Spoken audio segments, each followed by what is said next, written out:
আল্লাহ তাআলা ওনাকে একটা কলিজার টুকরা সন্তান দান করেছেন। সুবহানাল্লাহ। হযরত ইব্রাহিম আলাইহিস সালাতু ওয়াস সালাম মহান রব্বুল আলামিন কে বলতেছেন, আল্লাহ রাব্বি হাবলি মিনাস সালিহিন। রব্বুল আলামিন আল্লাহ, আপনি আমাকে একটা নেককার সন্তান দান করেন। সুবহানাল্লাহ। শুধু সন্তানই চায় নাই, নেককার সন্তান দান করেছেন। আল্লাহ রাব্বুল আলামিন বলেন, ফাবাশশারনাহু বিগুলামিন আলীম। সুবহানাল্লাহ। রাব্বুল আলামিন জানিয়ে দিলেন, আমার বন্ধু ইব্রাহিম, আমি আল্লাহ তাআলা তোমার সুসংবাদ দিয়ে দিলাম, তোমাকে নেককার ধৈর্যশীল সন্তান দান করলাম। সুবহানাল্লাহ।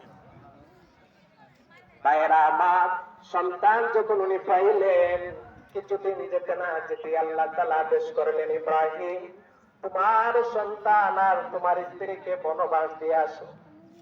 ভাইরা আমার, তখন মক্কা নগরীতে ওনাকে যখন পাঠিয়ে দিলেন, তখন